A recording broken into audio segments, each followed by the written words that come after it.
नमस्कार। आज बात करते हैं 19वीं सदी के भारत की। जरा सोचिए, एक ऐसा दौर था वो जब हमारा समाज पुरानी परंपराओं और नई सोच के बीच एक बड़ी कश्मकश से गुजर रहा था। ये सिर्फ एक सदी का बदलाव नहीं था, ये तो एक क्रांति थी। एक ऐसी क्रांति जिसने आज के मॉडर्न इंडिया की नींव रखी।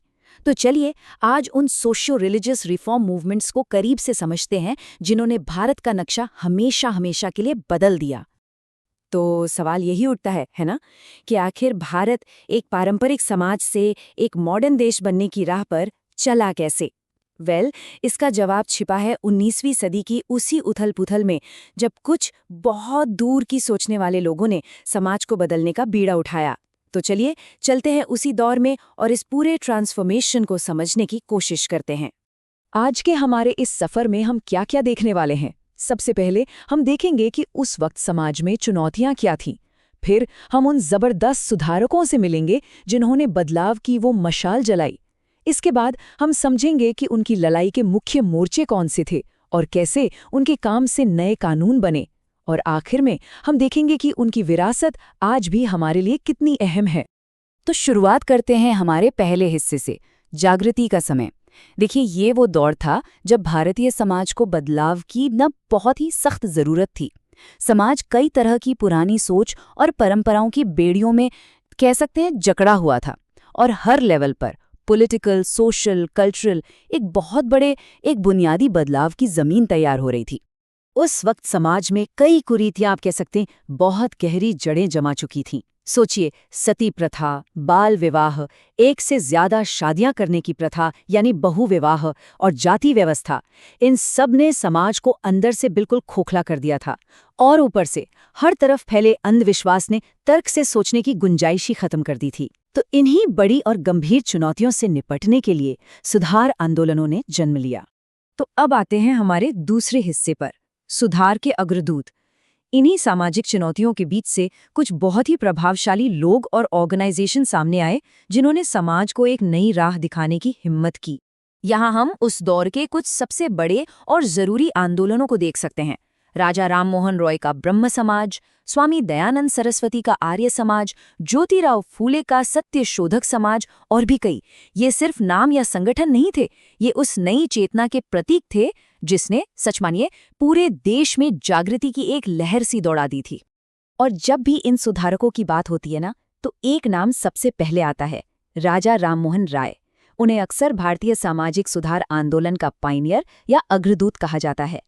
उन्होंने 1828 में ब्रह्म समाज बनाया, और इस समाज ने सती प्रथा, बहुविवाह और मूर्ति पूजा जैसी कुरीतियों पर सीधा हमला बोला।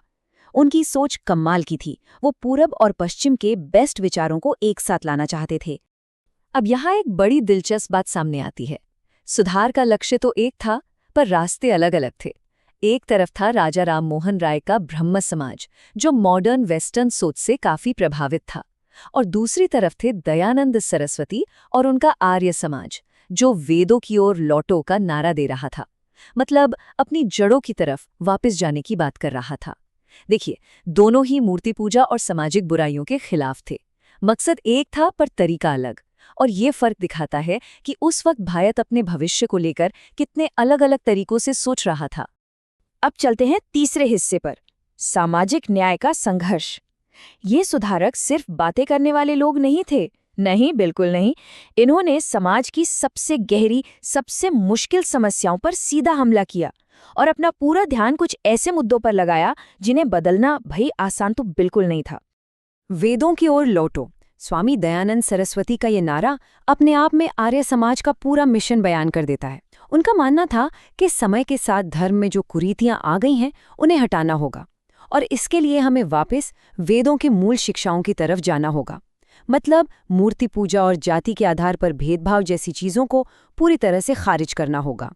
और फिर 1873 में आया ज्योतिराव फूले का सत्य शोधक समाज। नाम का मतलब है सच की खोज करने वालों का समाज। और ये वाकई एक क्रांतिकारी, एक रेवोल्यूशनरी आंदोलन था। इसने पहली बार बिल्कुल सीधे सीधे जाति व्यवस्था और ब्राह्मणवादी सोच को चुनौती दी। इस समाज ने निचली जातियों और महिलाओं के हक, खासकर उनकी पढ़ाई लिखाई के लिए एक जबरदस्त मुहिम छेड़ी। और हाँ, फूले ने ही पिछड़े और अछूत माने जाने वाले वर्गों के लिए दलित श्रमिक शब्द का इस्तेमाल किया, ताकि उन्हें एक नई पहचान और सम्मान मिल सके। तो कुल मिलाकर देखें तो ये पूरी लड़ाई दो बड़े मैदानों में लड़ी जा रही थी। पहला था महिलाओं की आज़ादी, जिसमें उनकी पढ़ाई और विधवाओं की दोबारा शादी जैसे मुद्दे सबसे अहम थे। और दूसरा मैदान था जाति व्यवस्था को जड़ से उखाड़ फेंकना, जिसमें छुआछूत जैसी अमानवीय प्रथा का जोर शोर से विरोध किया गया। तो अब हम पहुंचते हैं अपने चौथे हिस्से पर, एक नए समाज का निर्माण। इन समाज सुधारकों की जो जबरदस्त मेहनत थी ना, उसका असर सिर्फ समाज में जागरूकता फैलाने तक नहीं रुका। नहीं, उनके लगातार दबाव का नतीजा ये हुआ कि उस वक्त की ब्रिटिश सरकार को भी कई ऐतिहासिक कानून बनाने पर मजबूर होना पड़ा। ये जो टाइमलाइन हम देख रहे हैं, ये उन जीतों की कहानी है। 1829 राजा राम मोहन रॉय की कोशिशों से सती प्रथा को खत्म किया गया, एक बहुत बड़ी जीत। फिर 1856 हिंदू विधवाओं को दोबारा शादी करने का कानूनी हक मिला। सोचिए, इससे कितनी जिंदगियां बदल गईं। 1872 में अलग अलग जातियों और धर्मों में शादी को कानूनी मान्यता मिली और 1891 में लड़कियों की शादी की कम से कम उम्र 10 साल तय की गई। ये साले कानून इस बात का पक्का सबूत है कि इन सुधार आंदोलनों का असर कितना जबरदस्त था। और अब आते हैं हम अपने आखिरी और सबसे अहम हिस्से पर, सुधारों की विरासत। देखिए, इन आंदोलनों ने सिर्फ उस वक्त के समाज को नहीं बदला, इन्होंने आने वाले एक पूरे राष्ट्र का रास्ता तैयार किया।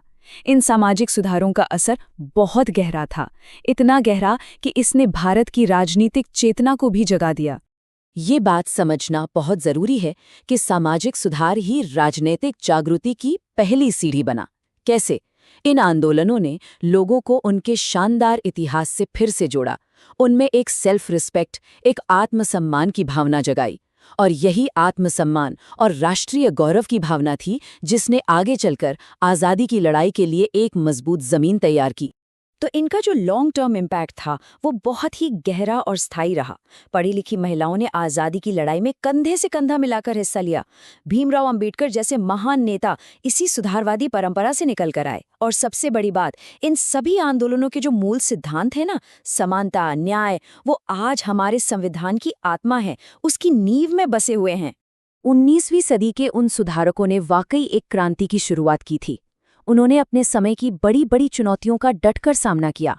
और ये बात हमें आज सोचने पर मजबूर करती है कि आज 21वीं सदी में हमारे समाज को किन सुधारों की सबसे ज्यादा जरूरत है। ये एक ऐसा सवाल है जिसका जवाब शायद हम सभी को मिलकर खोजना है।